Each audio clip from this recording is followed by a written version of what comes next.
Fuerteventura patrocina la actualidad de tu isla desde todos los puntos de vista. El Magazín de la Mañana con Nuria González. Queremos informarte.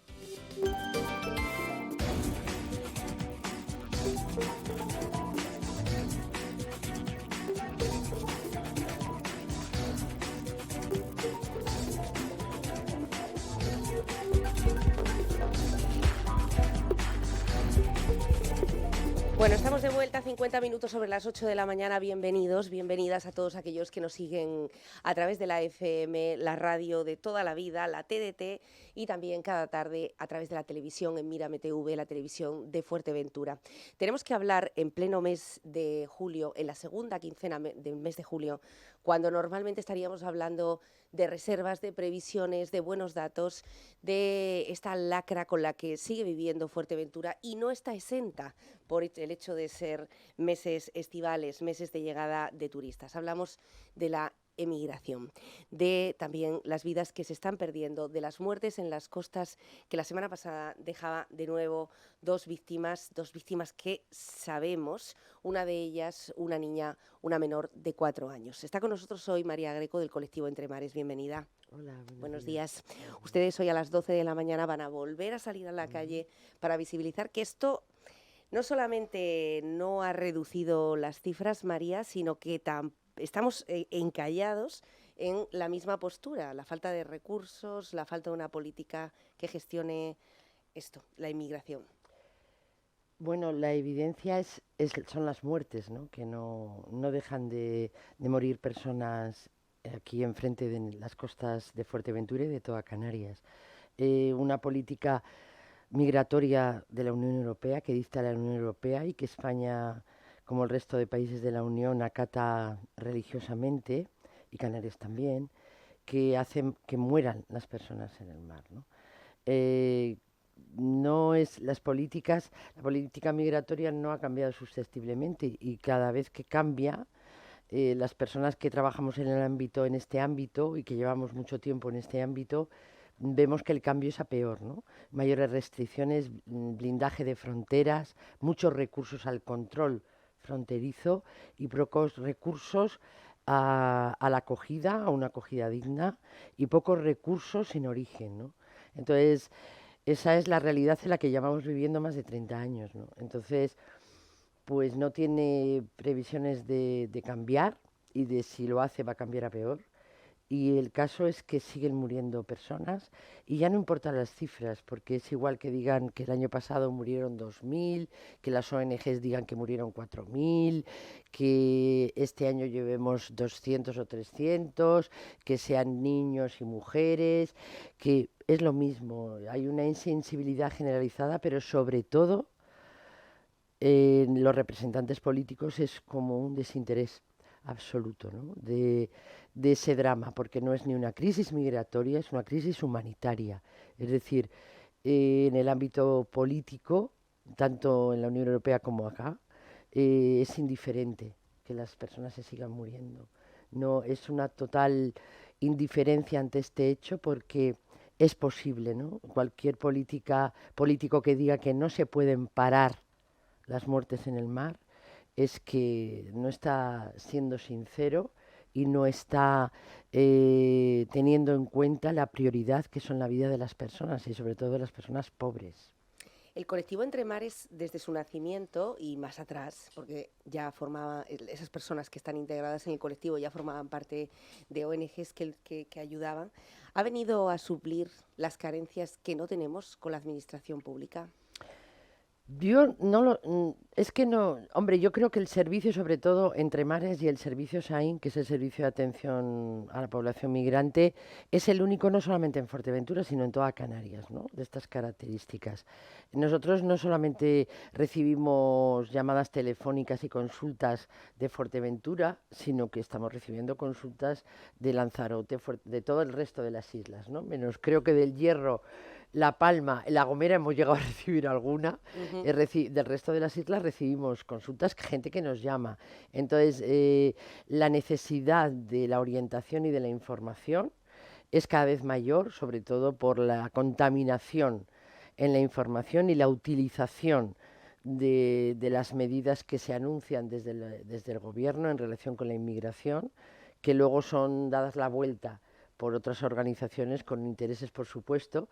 Entonces, claro, te llaman y digo, no, la reforma de la ley de extranjería que está prevista todavía ni se ha votado, o sea, que está en estudio. Entonces, las personas necesitan siempre una orientación. Y luego, como a nivel de colectivo, yo creo que sí que jugamos un papel importante, porque creo que somos una de las únicas voces, ¿no? Que lo decimos muy claramente, ¿no? Que seguimos trabajando, pero que seguimos diciendo que la política migratoria es completamente escasa, ¿no? En relación con la inmigración, es incorrecta porque sigue produciendo dolor y muerte en todas las costas de Canarias y en el Mediterráneo también. Hoy nos concentramos por esta mujer y esta niña de 4 años, pero en lo que va de la última concentración, que fue a finales de mayo, junio ha sido especialmente un mes muy trágico, no porque hayan llegado cuerpos a las costas de Canarias, pero sí por la constatación de las muertes frente a las costas de Marruecos. Y bueno, hace ya unos meses, en mayo, un estudio de la Cruz Roja Internacional que analizaba realmente los cuerpos que se recuperan, y es un 3%. Entonces, la pregunta es directa, ¿no? Yo le preguntaría al presidente del gobierno del Estado, al presidente del gobierno de Canarias, qué le parecería a él o cómo se sentiría él si su hermana, si su madre, si sus hijas un día están y al día siguiente desaparecen. Y nunca más se supo qué fue de ellas, ¿no? Entonces, con esa realidad viven muchísimas personas en el continente vecino, del que nos separan apenas 90 kilómetros. Entonces, yo creo que con eso se debe de parar. Y el parar no está en el control fronterizo, porque llevamos así 30 años intentando controlar un fenómeno que es incontrolable y que se va a poner peor. Porque si aquí, en la otra orilla, se nos va a poner peor, por todo lo que se viene anunciando a nivel económico, allá es como una onda expansiva que les va a destrozar, porque ya vienen tocados de la pandemia, ¿no? Y luego, cuando están aquí ya, María, los que se salvan, y concretamente los menores, no se ha hablado lo suficiente sobre la política que se está llevando a cabo en los centros de menores con los menores, porque muchos de ellos no son tan menores. Quiero decir que dentro de muy poco tiempo van a ser mayores de edad y automáticamente la administración no se hace responsable de estos niños. No se hace responsable de estos niños y se queda en una situación de total desamparo. Es decir, cumples 18 años y literalmente te vas a la calle. Sin trabajo, sin una red de apoyos, sin un dinero, sin nada. Con lo cual, los caminos, bueno, pues se pueden entrever, ¿no? A dónde te puede llevar la vida para poder seguir comiendo, para poder seguir durmiendo.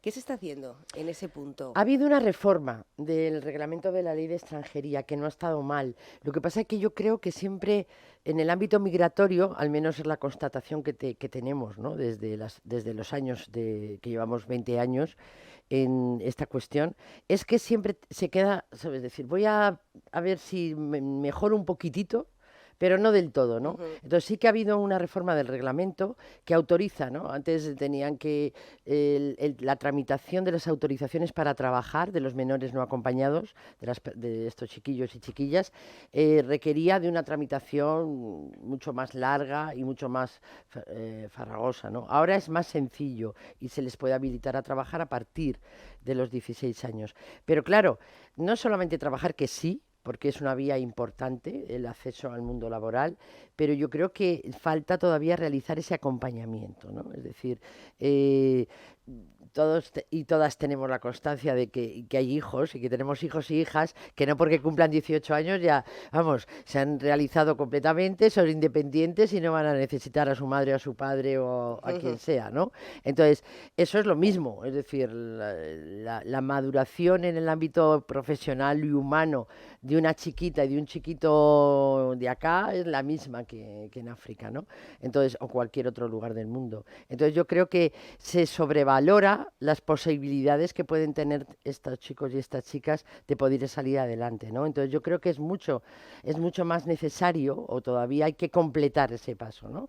Y en el acompañamiento, en crear espacios no solo para trabajar, porque habrá muchos chicos y chicas que quieran seguir estudiando, entonces la posibilidad de habilitar también esas ayudas al estudio, a que sigan formándose, ¿sabes? Entonces yo creo que ahí todavía siempre nos quedamos un poco cortos en las iniciativas. ¿Qué está pasando con los migrantes que están llegando actualmente a nuestras costas, como esta patera que llegaba el pasado jueves, viernes, y que dejaba estos dos fallecimientos de una madre y de una niña de 4 años? ¿Dónde son derivados?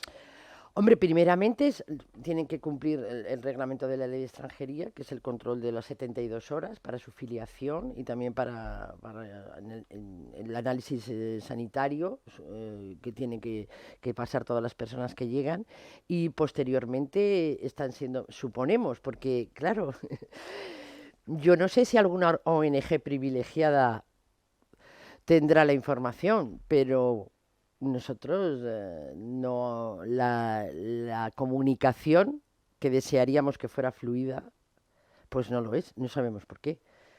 Pero eso es así desde hace mucho tiempo, ¿no? Entonces, lo que podemos saber es lo que pueden saber ustedes de los medios de comunicación y lo que trasladan. Digo yo, a veces yo creo que tienen muchísima más información que el resto de ONGs que trabajamos en el ámbito migratorio. Entonces, suponemos que es así, que van a los centros de acogida y que en otras islas van a los CIES y que posteriormente son devueltos, porque ya se sabe que se están haciendo devoluciones desde el mes de mayo a Marruecos, ¿no? O sea que bueno, pues es así, ¿no? Entonces volvemos a lo mismo, volvemos a las mismas situaciones que en el año 2006, que en el año 2007, que...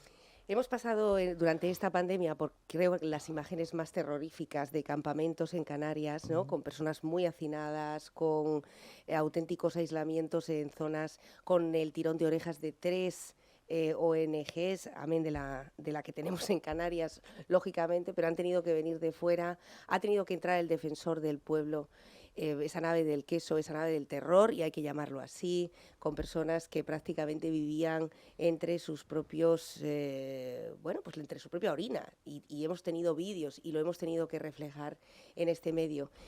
Se habló mucho de cómo se ha aportado a la sociedad canaria para apoyar, para dar comida, para dar apoyo emocional. Se ha hablado mucho en estos vaivenes que hemos tenido en el Cabildo Insular de Fuerteventura en cuanto a la presidencia de qué hacer, si poner fondos propios para crear un campamento, algo que no permitió el Estado, o esperar a que sea el Estado el que ponga esos fondos. Estamos a día 18 de julio del año 2022, estamos hoy lamentando el fallecimiento de una niña y de su madre. Hay una concentración a las 12 de la mañana, como es habitual en la delegación del gobierno, y menos mal que es Entre Mares quien la organiza, porque efectivamente lo que a nosotros nos pasan son datos en frío, ¿no? De las personas que llegan y cuándo llegan, nada más. ¿Qué pasa con la situación de vulnerabilidad que estamos describiendo? ¿Seguimos sin una fecha de qué hacer o esperamos que cada vez que llegue un barco con migrantes, porque se le desvía a una isla, que efectivamente si tenga un campamento no está llegando la inmigración? Está llegando. Y ahí están los datos. Lo que pasa es que aquí la vemos, ¿no? En el campamento la vemos. Están llegando, lo que pasa es que a veces también se dice en los medios de comunicación por determinar... Es que cada día te puedes llegar a asombrar un poco más, ¿no? Tanto de la Delegación de Gobierno de Las Palmas como alguna ONG dice, en el mes de marzo, abril, decían que las llegadas habían descendido. Es todo lo contrario. Las llegadas no han dejado de aumentar. Y ahí están los datos publicados del Ministerio del Interior. Yo le invito a las personas que los consulten. Es decir, eso es información pública.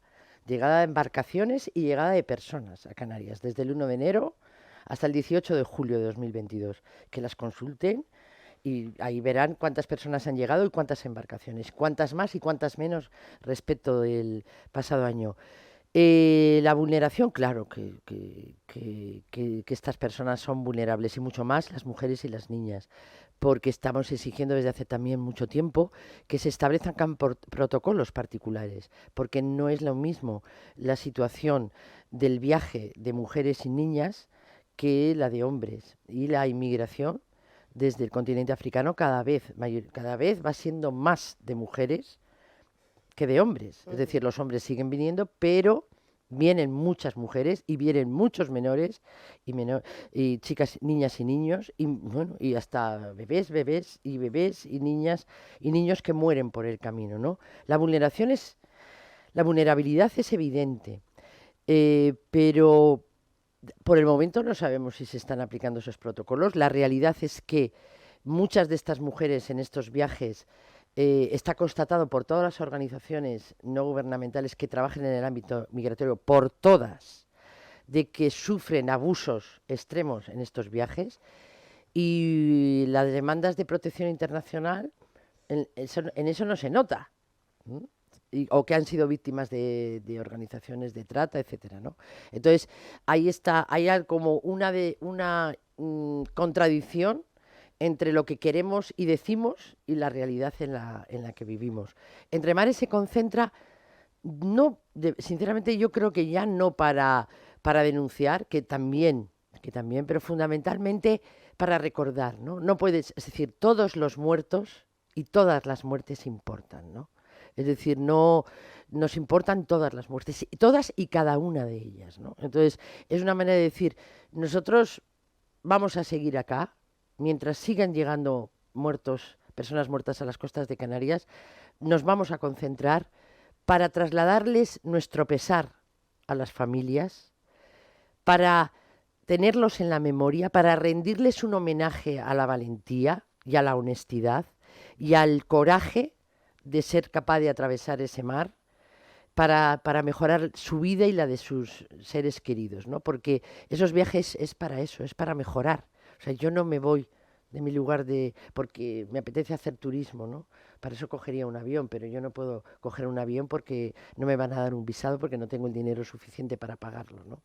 Entonces, la única opción que quedan es montarse en una barquilla, como se montaron en una barquilla las personas de Fuerteventura y el resto de las islas, ¿no? En el momento que no había manera de poder sobrevivir en la tierra que te vio nacer, se montaban en una barquilla y se iban para América. Pues es lo mismo, ¿no? Entonces, es el reconocimiento, y mientras un pueblo como el canario, que lo tiene que tener en su ADN, porque eso no se puede olvidar, no se puede olvidar de dónde procedemos, de dónde se procede, cuáles son nuestros orígenes, vamos a seguir estando ahí, ¿no? Para recordarlo, para que las personas recuerden y les vuelva a la memoria y escuchen a sus abuelas y a sus abuelos qué es lo que pasó en esta tierra en un momento dado, ¿no? Bueno, si quieren sumarse hoy a partir de las 12 de la mañana frente a la delegación del Gobierno, nosotros vamos a estar allí, claro que sí, también para sumar y para visibilizar lo que está pasando. Quería preguntarte, María, antes de despedirte, ¿qué opinan en el colectivo Entre Mares de esa ley de extranjería que se ha anunciado, de la que no se ha hablado en el debate de Estado de la Nación? Por cierto, se ha hablado de otros temas, quizá más relacionados con la economía, y también en el contexto en el que estamos actualmente, antes de unas elecciones y de unos cambios que tiene que haber, bien por la memoria, bien por la ley de la memoria, pero no se ha hablado de esa ley de extranjería, que lo que iba a facilitar era la incorporación de los migrantes al trabajo, al mundo empresarial, que por otra parte en islas como Fuerteventura estamos viendo que hace falta para determinados sectores donde actualmente hay una escasez de trabajadores. No es una reforma de la ley, es una reforma del reglamento, que me imagino que tendrá, del reglamento, que es con lo que trabajamos, con lo que se trabaja, ¿no? Porque la ley suele ser muy, muy amplia en la interpretación. En cambio, los reglamentos de todas las leyes es el que te acota y te dice, no, hasta aquí, y esto, desde aquí hasta aquí, ¿no? Entonces, yo he estado viendo la propuesta porque estuvo a exposición pública para que todas las personas pudieran realizar organizaciones o a título personal aportaciones. Hay cosas que son necesarias y que están recogidas y a nuestro juicio, ¿no? Pero nos parece extraño, como le ha parecido a las dos agrupaciones sindicales mayoritarias en este país, que no se haya tenido en cuenta que ellos estén ahí. A ver, porque si la inmigración en España es fundamentalmente laboral, porque es fundamentalmente y mayoritariamente laboral, yo creo que deben estar ahí. Y no es porque a mí me parezca bien o mal, ¿no? Pero es porque es laboral, ¿no? Y los sindicatos, en este caso, están en el mundo laboral. Entonces, primero, ha habido críticas y nosotros también nos sumamos a esas críticas porque no sabemos cómo va a ser. Se plantean cuestiones interesantes de una autorización para formarte en ámbitos que a mí me interese. Seguimos teniendo una política migratoria utilitarista. Yo te utilizo a ti para lo que me haces falta, y si me hacen falta camareras de piso o me hacen falta camareros y camareras, yo te digo, fórmate ahí, que te voy a dar que cuando termines de formarte vas a tener una opción laboral, pero claro, no sabemos, porque eso no se ha determinado aún, cómo en ese tiempo de formación si van a estar habilitados a trabajar. Claro. Porque yo sí me formo y de qué como y de qué pago el alquiler y de qué pago la luz, que va a ser prácticamente imposible. Entonces no sabemos, por supuesto es que está en fase de hacerse, ¿no? Pero hay alguna cuestión que nos ha parecido interesante, pero las cuestiones de fondo, además parece que se trata para los que acaban de llegar, ¿sabes? Para las personas que acaban de llegar y las personas que ya están acá, que llevan 1 año y medio, 2 años, 3, 7, 8, porque lo dijo el propio ministro el otro día de Migraciones, que yo, claro, alabo su sinceridad, ya. Pero decir que 7, 8 años tardan en regularizarse una persona, eso es decir, tu política migratoria es un desastre. Ya. O sea, es decir, porque ¿de qué viven durante esos 7 u 8 años? Sí, aparte que estás admitiendo la ilegalidad, claro, ¿no? Y estás Y la trabajando. clandestinidad, exacto. Y están trabajando porque, Sí. porque las personas no van por la calle y le va dando a la gente dinero así, sino estas personas estarán trabajando. ¿En dónde? En la economía informal. Entonces, pues tu política migratoria, yo creo que hace falta ir un paso más adelante y sobre todo, por favor, nosotros no cobramos dinero por nada, Sí. ni por ir a una mesa, ni por reunirnos, ni por cogernos un avión, que a veces nos lo hemos pagado hasta nosotros cuando nos han invitado a ir a Madrid, ¿sabes? O sea que tengan un poco en cuenta a las organizaciones no gubernamentales, no a las que son afines a ustedes, Ya. y las que no van a decir y no van a ser críticas, sino al resto, ¿no? Porque lo que se trata no es de criticar, sino de mejorar. O sea, nosotros estamos a pie de calle. Podemos darles una visión de lo que ocurre desde nuestra óptica, ¿no? Porque estamos al lado de las personas migrantes. Entonces, por favor, ¿no? Por lo menos consúltennos y digan, ¿y ustedes cómo lo están viviendo, no? Pero parece ser que no es así. Pero yo creo que es un interés, ¿no? Es un interés no solamente del Estado español, sino de toda la Unión Europea. La política migratoria de la Unión Europea es una política restrictiva. De poner trabas, ¿no? Exacto. Entonces, España lo que hace es aplicar lo que se está decidiendo en la Unión Europea. Bueno, pues son 3 los elementos centrales, sobre todo para toda esa comunidad, muchos de ellos latinos, que nos están escuchando actualmente y que están hartos, cansados de ir muchas veces a la delegación de gobierno a por sus papeles. Son 3 estos elementos centrales, que es ampliar la contratación en origen, dice el Estado, que ha sido uno de los grandes debates que se hizo en algún momento de la historia de España y que ahora se quiere volver a recuperar, y que incluya más sectores que los temporeros, que son a los que siempre se ha tirado de esa forma utilitarista, como apuntaba María Greco, a los estudiantes extranjeros que también van a poder trabajar, y crear una figura que va a permitir que los inmigrantes irregulares puedan formarse en ámbitos laborales que no, en los que se requiera mano de obra y que no sea necesariamente la construcción. O sea, que no estemos siempre hablando de los sectores base o del sector primario, que es donde parece que siempre se quiere destinar, se quiere desplazar a los inmigrantes, es decir, que se acoja también su titulación. Veremos lo que se consigue, pero cómo van la titulación que le demos aquí, porque muchas veces estas personas vienen con formación. Sí. O sea, y con una formación universitaria, ¿no? Entonces,